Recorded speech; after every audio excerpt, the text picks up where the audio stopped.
A lo largo de los años trabajando en cine y televisión me ha quedado claro que el de guionista es un oficio bastante más cercano al del artesano o el mecánico que trabaja en su obrador con método y herramientas que al del artista creador.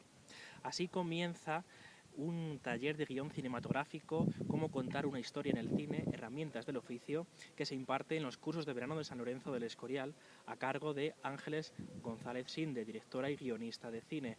Buenos días. Hola, buenos días. ¿Por qué le pone ese hincapié en la perseverancia o en el mecanicismo del guión? Bueno, porque quizá hay gente que se aproxima al cine o al particular la escritura de guión con la idea de que es la inspiración, ¿no? De que depende mucho de la inspiración o del talento o de algo, de un golpe de suerte. Y en realidad lo que más suele ahuyentar a la gente del trabajo de guionista es que es un trabajo que requiere muchísima paciencia, mucha resiliencia, y mucho método, ¿no? Porque es un trabajo muy laborioso, muy minucioso, y que requiere, pues eso, no tirar la toalla fácilmente y no tener un gran ego, sino al contrario mucha humildad, más como un artesano. Porque además tenéis que trabajar en grupo, si no me equivoco, los guionistas habitualmente. No, habitualmente no, eso depende de cada persona. Hay guionistas que trabajan solos, es más frecuente en las series de televisión en que, bueno, por la propia imposibilidad de que una sola persona se haga cargo de muchos episodios de una temporada, pues que la gente trabaje en grupos o en equipos, ¿no? Es decir, que dentro del guión cinematográfico es más frecuente la individualidad del guionista, y cuando se trata de series de televisión son más grupales para poder hacerse cargo de todo el desarrollo. Sí, las series de televisión por lo general son grupales, aunque luego sea quien lleva a cabo la ejecución del guión sea una sola persona. Siempre hay fases del trabajo en que trabaja con otros, y lo que sí es frecuente es que haya parejas de guionistas también en el cine, ¿no? O que tengas un co-guionista que es también el director. Eso sí que se da más. En parte también yo creo que es por eso, por apoyarse mutuamente y porque hay algo de la comunicación oral, del tener que contar tu historia oralmente, que ya te pone en la tesitura de hacer una pequeña representación por escenas de tu historia, ¿no? En esas palabras se podría desprender que la libertad son las reglas, ¿o no? La libertad son las reglas, sí, cuanto mejor te conozcas las reglas, mejor las tengas interiorizadas, esas reglas que son tan elusivas y tan difíciles de poner sobre papel, pues más libre serás, ¿no? Para luego poder moverte a tu antojo y de utilizar todo tipo de historias. Pero sí, esas reglas hay que conocerlas, y esto es un poco lo que intento trabajar con los alumnos en el taller, que conozcan esos márgenes y esos límites de la narración cinematográfica. En esta jornada decías que los alumnos tenían que hacer esa historia, iban a someter a su historia duras pruebas que el lenguaje cinematográfico impone. ¿A qué os referíais? ¿A qué te referías? Bueno, que a diferencia del lenguaje literario, de la poesía, de la pintura, de otras formas de arte, el cine está lleno de convenciones, ¿no? El cine es un lenguaje, por un lado, que tiene apenas 100 años de existencia, y segundo, que es un arte industrial en el que las condiciones de producción pesan muchísimo y pueden permitir o no su mera existencia. Entonces un guión no deja de ser un plano, una planificación, un dibujo prospectivo, como son los planos que dibuja un arquitecto, que luego se construirá o no esa casa, ese edificio, esa biblioteca, ese hospital, lo que sea que tiene en mente el arquitecto, dependiendo también de condicionantes económicos. ¿Cuáles son los errores que se cometen habitualmente al comenzar a hacer un guión de cine? Bueno, muchas veces elegir un material que no es adecuado para el cine, que es más propio de la literatura, un material que es muy introspectivo. ¿Cómo se sabe eso? ¿Cómo se sabe eso? Pues no es tan fácil, porque los propios profesionales muchas veces nos equivocamos y emprendemos proyectos que luego tenemos que abandonar, ¿no? Porque son infértiles.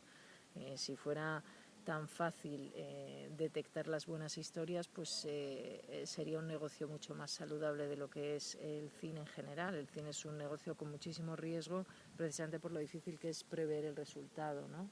Pero en general las historias que funcionan en cine son aquellas en las que los protagonistas, los seres humanos, tienen que hacer cosas, es decir, hacer acciones mostrables. Todo aquello que es interno, que son pensamientos, sentimientos inexpresables y que no tienen una conducta que genere una causa-efecto mostrable visualmente, pues es poco adecuado para el cine, ¿no? Los manuales de guión superventas nos engañan. Bueno, como yo no los he leído, no puedo decir si engañan. No sé que por lo general los manuales superventas están escritos por personas que jamás han hecho películas, lo cual hace que para mí carezcan de toda credibilidad. Como ministra de Cultura y directora de las Artes y las Ciencias de España, ¿ha sentido el techo de cristal como mujer y mujer que ha ocupado y ocupa lugares de dirección y lugares muy, muy importantes? ¿Cómo se ha llevado eso? ¿Cómo es el poder ejercer? ¿Hay techo de cristal que usted haya visto cerca a usted o no? Bueno, el techo de cristal está por todas partes, también son las paredes de cristal, ¿no? Es lo que nos hace, nos disuade de probar cosas nuevas, de arriesgarnos. Hay una parte del techo de cristal que a veces somos las propias mujeres que pecamos de exceso de prudencia o de que no nos valga la pena pagar ciertos precios o ciertas renuncias por el ascenso profesional, y por otra parte también hay una elección consciente o inconsciente por parte de muchos hombres de rodearse de otros hombres en puestos de responsabilidad y no confiar en mujeres por la simple razón de que son distintas o son algo nuevo o nunca han trabajado con mujeres y bueno, les resulta incómodo, ¿no? O sea, no siempre hay algo premeditado ni una malicia, y eso hace que todavía sea más importante hacer reflexiones de género y tener en cuenta medidas activas de paridad. ¿Ha tenido que hacer renuncias importantes en su vida por ejercer esos puestos de dirección? Bueno, como todo el mundo, ¿no? Cuando tienes puestos de mucha responsabilidad, pues estás mucho menos tiempo en tu casa o atendiendo a otras cuestiones más del ámbito personal, a lo mejor. Esas políticas de igualdad a las que usted se acaba de referir, ¿tienen alguna cabida dentro de los guiones de cine? Hay un test que se llama el test de Bechdel, en el cual habla sobre que habitualmente es más protagónico el hombre, que si aparecen mujeres son más secundarias, que además si aparecen mujeres muchas veces también no tienen nombre, y bueno, son cuestiones que en ese sentido de guión y también en el montaje ya sería de una manera montada a favor del hombre, ¿no? Con una ligera característica. ¿Estas políticas tienen una inscripción dentro del guión o es ciencia ficción el poder hacer esto? Es muy difícil hacer una normativa sobre la fantasía y el imaginario colectivo, y al final los guionistas y los directores son depositarios o difusores de ese imaginario colectivo de la sociedad a la que pertenecen.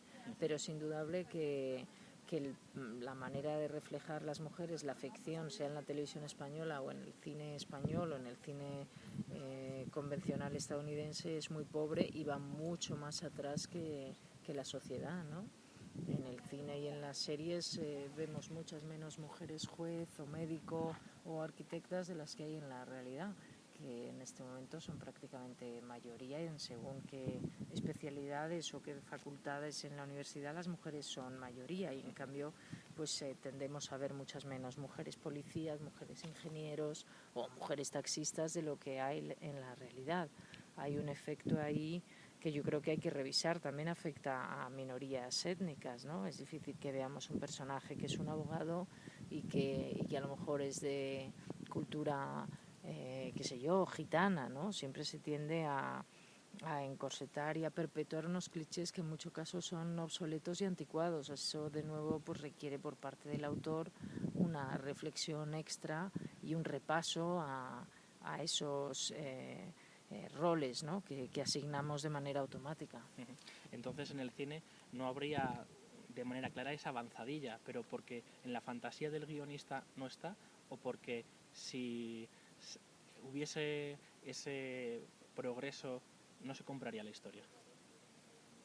No, yo creo que hay muchas películas dirigidas o escritas por mujeres que sí reflejan ese progreso porque en su vida cotidiana y en su vida real está presente y así lo manifiestan de manera intuitiva.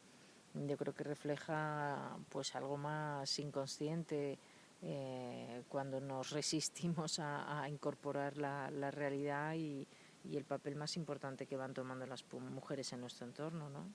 Pues hasta aquí nuestra entrevista. Muchísimas gracias por atender nuestros micrófonos. Estamos encantados de haber podido conversar sobre estas cuestiones del taller de guión cinematográfico, cómo contar una historia de cine, herramientas del oficio en los cursos de verano de San Lorenzo del Escorial. Gracias. Muchas gracias a ti, Sergio.